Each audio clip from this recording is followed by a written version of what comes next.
নমস্কার। প্রাথমিক শিক্ষা পর্ষদের সভাপতি মাননীয় গৌতম পাল মহাশয় 2022-এর প্রাইমারি টেট পাসদের জন্য কি বার্তা দিয়েছেন, কি বলেছেন আমরা জানব।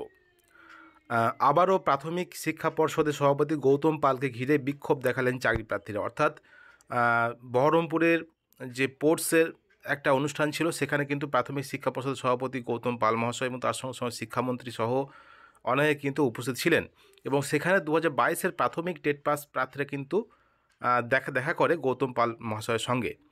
মুর্শিদাবাদের প্রাথমিক শিক্ষা পর্ষদের চেয়ারম্যান গৌতম পালের কাছে নতুন নিয়োগ শুরু করার দাবি নিয়ে উপস্থিত হন 2022 প্রাইমারি টেট পাস চাকরি প্রার্থীরা।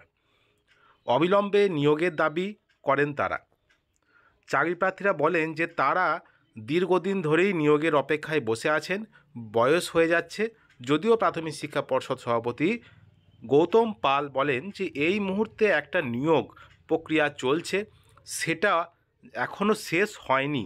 একটা নিয়োগ শেষ না করে কিভাবে আরও একটা নিয়োগ প্রক্রিয়া শুরু করা যাবে, এটা তিনি বলেছেন। তার যেটা বক্তব্য সেটা হলো যে নিয়োগ প্রক্রিয়া চলছে 2022-এর যে রিক্রুটমেন্ট প্রসেস, সেটা কিন্তু এখনও পুরোপুরি সম্পন্ন হয়নি। এখনও কাউন্সিলিং প্রক্রিয়া চলছে।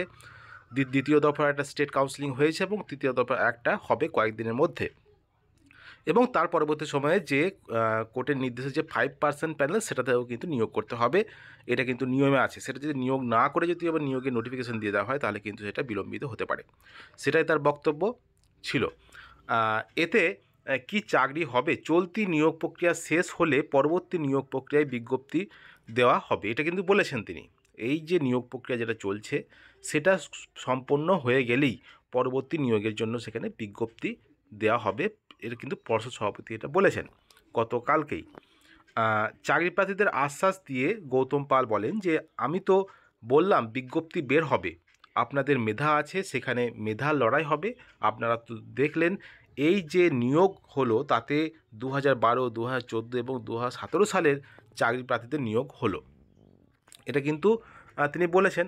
এবং পরে গৌতম পাল ফোনে বলেন যে পর্ষদ ঠিক সময়ে নিয়োগ বিজ্ঞপ্তি প্রকাশ করবে, এটাও কিন্তু তিনি বলেছেন।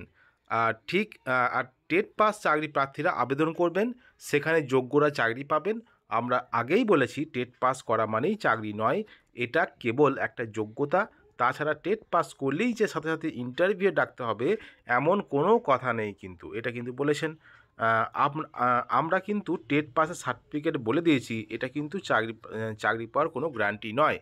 নিয়ম মেনে নিয়োগ হবে, এটা কিন্তু তিনি বলেছেন যে নিয়ম মেনেই কিন্তু সমস্ত কিছু হবে এবং বিজ্ঞপ্তি বেরোবে এবং তার সঙ্গে সঙ্গে নিয়োগ প্রক্রিয়া হবে।